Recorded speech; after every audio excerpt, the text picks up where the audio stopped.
اعوذ باللہ من الشیطان الرجیم بسم اللہ الرحمن الرحیم۔ دنیا اور آخرت کے درمیان ایک اور عالم ہے جس کو برزخ کہتے ہیں۔ مرنے کے بعد اور قیامت سے پہلے تمام انس و جن کو حسب مراتب اس میں رہنا ہوتا ہے، اور یہ عالم اس دنیا سے بہت بڑا ہے۔ دنیا کے ساتھ برزخ کو وہی نسبت ہے جو ماں کے پیٹ کے ساتھ دنیا کو۔ برزخ میں کسی کو آرام ہے اور کسی کو تکلیف۔ ہر شخص کی جتنی زندگی مقرر ہے اس میں نہ زیادتی ہو سکتی ہے نہ کمی۔ جب زندگی کا وقت پورا ہو جاتا ہے اس وقت حضرت عزرائیل علیہ السلام قبض روح کے لیے آتے ہیں، اور اس شخص کے دائیں بائیں جہاں تک نگاہ کرم کرتی ہے فرشتے دکھائی دیتے ہیں۔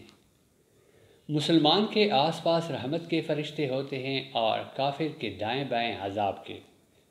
اس وقت ہر شخص پر اسلام کی حقانیت آفتاب سے زیادہ روشن ہو جاتی ہے، مگر اس وقت کا ایمان معتبر نہیں، اس لیے کہ حکم ایمان بالغیب کا ہے اور اب غائب نہ رہا بلکہ یہ چیزیں مشاہد ہو گئی۔ مرنے کے بعد بھی روح کا تعلق بدن انسان کے ساتھ باقی رہتا ہے، اگرچہ روح بدن سے جدا ہو جاتا ہے مگر بدن پر جو گزرے گی روح ضرور اس سے آگاہ و متاثر ہوگی، جس طرح حیات دنیا میں ہوتی ہے بلکہ اس سے بھی زائد۔ دنیا میں ٹھنڈا پانی، سرد ہوا، نرم فرش، لذیذ کھانا، سب باتیں جسم پر وارد ہوتی ہے، مگر راحت و لذت روح کو پہنچتی ہے، اور ان کے عکس بھی جسم پر ہی وارد ہوتے ہیں اور اذیت روح پاتی ہے۔ اور روح کے لیے خاص اپنی راحت و عالم کے الگ اسباب ہیں جن سے سرور یا غم پیدا ہوتا ہے، باینہ ہی یہی سب حالتیں برزخ میں ہوتی ہیں۔ مرنے کے بعد مسلمان کی روح حسب مرتبہ مختلف مقاموں میں رہتی ہے، بعض کی قبر پر، بعض کی چاہے زمزم شریف میں، بعض کی آسمان و زمین کے درمیان، بعض کے پہلے دوسرے ساتویں آسمان تک، اور بعض کی آسمانوں سے بھی بلند، اور بعض کی روحیں زیر فرش قندیلوں میں اور بعض کی اعلیٰ علیین میں، مگر کہیں ہو اپنے جسم سے ان کا تعلق بدستور رہتا ہے۔ جو کوئی قبر پر آئے اسے دیکھتے پہچانتے ہیں، اس کی بات سنتے ہیں، بلکہ روح کا دیکھنا قرب قبر ہی سے محسوس نہیں۔ اس کی مثال حدیث میں یہ فرمائی ہے کہ ایک طائر پہلے کفل میں بنتا اور اب آزاد کر دیا گیا۔ ائمہ کرام فرماتے ہیں بے شک پاک جانیں جب بدن کے علاقوں سے جدا ہوتی ہیں عالم بالا سے مل جاتی ہے، اور سب کچھ ایسا دیکھتی سنتی ہے جیسے یہاں حاضر۔ جب مسلمان مرتا ہے اس کی راہ کھول دی جاتی ہے جہاں چاہے جائے۔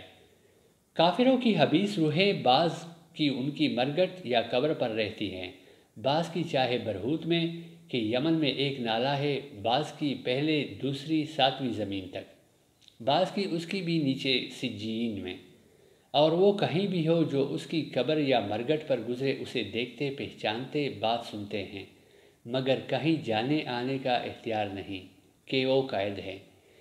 یہ خیال کہ وہ روح کسی دوسری بدن میں چلی جاتی ہے، خواہ وہ آدمی کا بدن ہو یا کسی اور جانور کا، جس کو تناسخ اور اواگون کہتے ہیں، محض باطل اور اس کا ماننا کفر ہے۔ موت کے معنی روح کا جسم سے جدا ہو جانا ہے، نہ یہ کہ روح مر جاتی ہے۔ جو روح کو فنا مانے بد مذہب ہے۔ مردہ کلام بھی کرتا ہے اور اس کے کلام کو عوام، جن اور انس کے تمام حیوانات وغیرہ بھی سنتے ہیں۔ جب مردہ کو قبر میں دفن کرتے ہیں اس وقت اس کو قبر دباتی ہے۔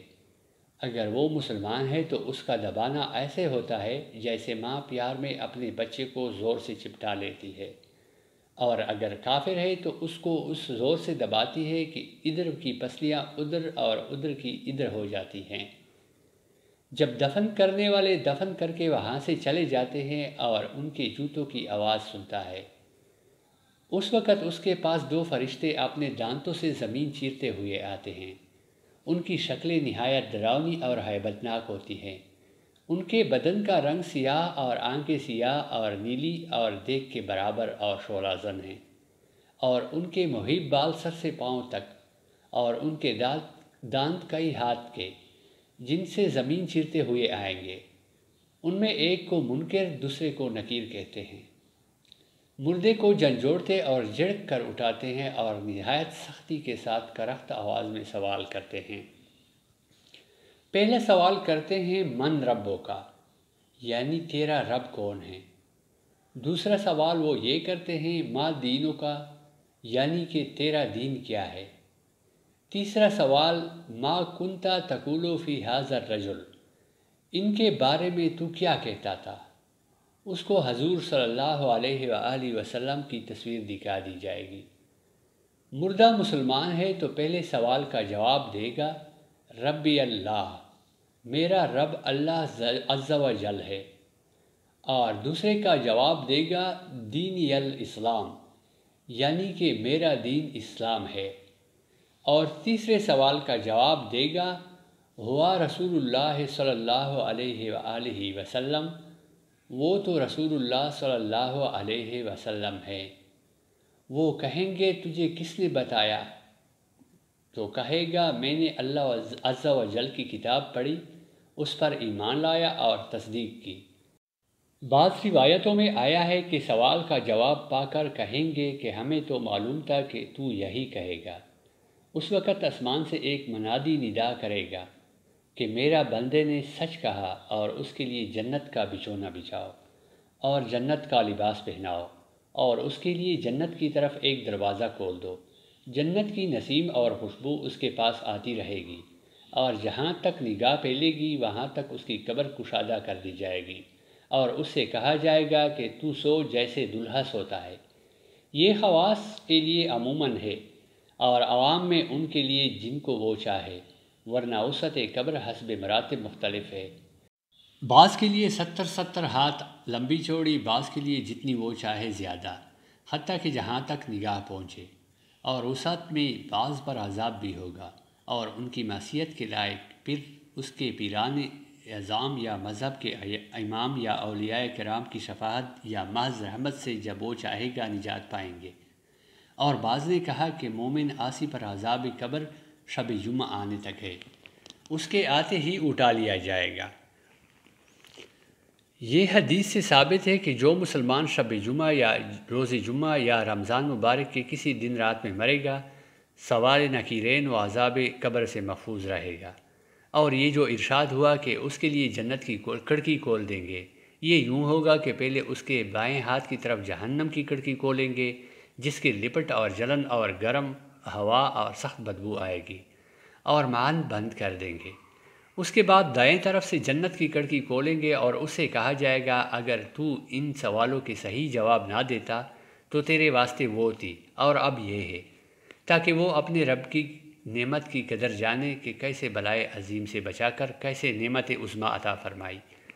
اور منافق کے لیے اس کے برعکس ہوگا، پہلے جنت کی کھڑکی کھولیں گے کہ اس کی خوشبو راحت نعمت کی جھلک دیکھے گا، اور معاً بند کر دیں گے، اور دوزخ کی کھڑکی کھول دیں گے تاکہ اس پر اس بلائے عظیم کی ساتھ حسرت عظیم بھی ہو کہ حضور اقدس صلی اللہ علیہ وآلہ وسلم کو نہ مان کر یا ان کے شان رفیع میں ادنا گستاخی کر کے کیسی نعمت کوئی اور کیسی آفت پائی۔ اور اگر مردہ منافق ہے تو سب سوالوں کے جواب میں یہ کہے گا افسوس مجھے تو کچھ معلوم نہیں، میں لوگوں کو کہتے سنتا تھا، خود بھی کہتا تھا۔